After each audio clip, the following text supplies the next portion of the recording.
Një gjë vërejet në Ramazan, se njerëzit dikush përgatitet të shton adhurimet, e dikush përgatitet të shton sofrën e iftarit me ushqime të lloj-llojshme të begatshme. Dhe pastaj çka ndodh?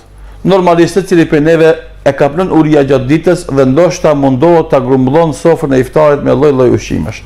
Dhe ta bëjmë teprimin në ushqim. Kjo gjë vjen ndesh me porosinë e Kuranit fisnik ku Allahu do të thotë kulu washrabu wala tusrifu innahu la yuhibbul musrifin. Hani dhe pini por mos e teproni se Allahu nuk i don ata që e teprojnë. Dhe pastaj tregon se çdo hudhje e ushqimit, çdo ka përderdhje pasurisë pa arsye dhe pa interes dhe pa dobi, është vepër me të cilën ti i përngjason djallit dhe thotë wa innal mubadhdhir wala tubadhiru tabdhira. Mos e shkapërderdhni pasurinë pa arsye, innal mubadhirina kanu ikhwana shayatin, sepse ata që shkapërderdhin pasurinë janë vëllezërit e shejtanit e djallit. Por kjo neve na mëson që të jemi ekonomik edhe në ushqimet tona. Fatkeqësisht kur shkojmë dhe na ndodh të qarkullojmë përreth kantave të bërlloqeve, shohim atje shumë ushqim i hedhur.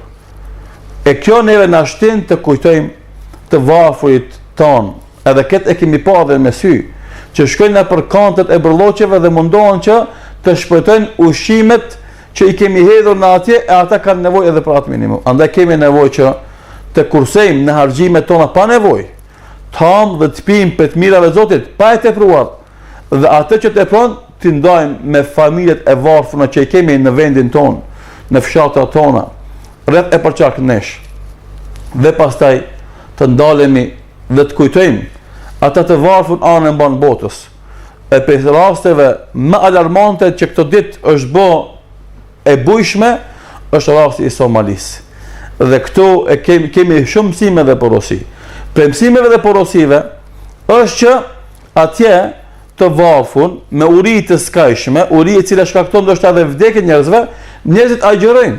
Këtu me të mirat e Allahut që na jep pa ndal, gjejmë njerëz që nuk agjërojnë. Shikoni çfarë dallimi i madh. Saqë prej lajmeve që u përhapën në mediat, në internet dhe gjetiu, ishte se një njeri ka kontaktuar një hoxh dhe i thot hoxhës: "O hoxh, a muj të vazhdoj agjërimin, a unë s'kam çka të ha as një iftar as syfyr. Do të vazhdoj ditë për ditë me agjëru."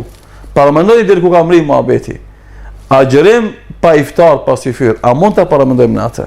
A na kemi sofrën plot në iftar, sofrën plot në syfyr, elhamdulillah Allahut. E të tjerët janë të varfër në vujnë. Andaj të jemi pak më të kujdesshëm, të jemi pak më të mëshirshëm, të jemi më human, më solidar. Ndoshta unë nuk mund të ndihmoj atë muslimanin në Somali, edhe pse me dash muj. Mirë po, atëherë nëse duhen me ndihmue njeriu kudo që është ai, vëllaun tim musliman kudo që është ai, mund të ndihmoj komshiun tim fukara, studentin që e kam farefis fukara, atë që s'ka kul mbi kokë, atë që s'ka veshmbathje, atë që ndoshta nuk ka nesër që të shton në sofrën e iftarit. Ndoshta dikujt i duken këto raste ekstreme, mirë po kush i hulumton të gjëra, i shef edhe i kupton. Dhe një porosi lidhje me këtë. Ma bëri sot një haxhi në sofrën e iftarit. A ka mundësi që këto të mira që i kemi të lloj-llojshme të jenë sprovë për ne?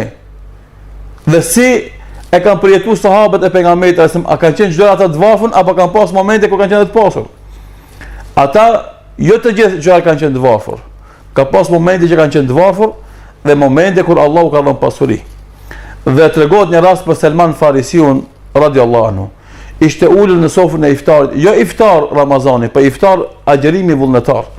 Dhe kishte vërejt në sofrë lloj-lloj ushqimesh. Dhe kishte filluar të qanë. E i thon pse qanë?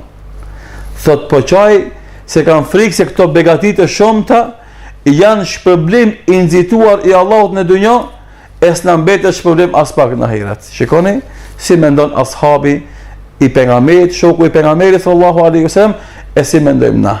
Na si mos ta kemi sofrën me begati dhe ushqimet e lloj-llojshme, ndoshta nervozohemi, edhe i dhnohemi, ndoshta i vërsulemi anvisës në shtëpi, pse s'na kemi bërë asgjë. Në realitet sofra është e stërmbushur me ushqime. Dhe fundit lukthi është i kufizuar. S'mundet na hangër sa dush ti, është i kufizuar. Dhe për këtë shkak kemi nevojë që edhe këtu të jemi ekonomik për shkak të shëndetit ton. Edhe këtë ne ka përmend dhe na ka mësuar pejgamberi sallallahu alaihi wasallam. Dhe ka thonë: "Yakfi li ibn Adam luqaymatin yuqimna sulba." I mjafton njeriu disa kafshata për të marrë shpirtin gjallë. E nëse do ta tepron, atë një tretën për ushqim, një tretën për ujë dhe një tretën për frymëmarrje. Kështu duhet ta ndajmë luktin ton, nëse dojmë të jemi të shëndetshëm fizikisht, edhe nëse dojmë të jemi të shëndetshëm me iman, edhe përsëri them, mos të harrojmë vëllezërit tan anën bon botës. Që nëse smundesh që zgjasë dorën e ndihmës me para, s'pa ku të bësh dua, o Allah ndihmoj ata atje, largoja urin edhe etjen, dhe nxjerri ato thesare të shumta që janë në këmbët e tyre. Vendet e Afrikës që e dinë të gjithë janë përplot zehe, janë përplot diamanta. Paramendo ata vdesin nga uria, a diamantat i kanë në këmbët e tyre. Pse? Sepse dikush krijon monopol dhe nuk lejon që ata të zbulohen dhe të shfrytëzohen. Andaj lutim Allahun Dhul Xhelal që ata të ndihmon, ata t'u jep shi, atyre t'u jep bereqet, atyre t'u jep ushqim. Spaku këtë dua mund ta bëjmë në sejdët tona, në kunutet tona, në duatet tona, që Allahu t'u largon urin dhe etjen, dhe t'u ashton dinin, dhe t'u ashton fen dhe sabrin, e t'u largon telashet dhe vështirësitë, dhe t'u jep jetë të këndshme atyre edhe gjithë besimtarëve kudo që janë ata.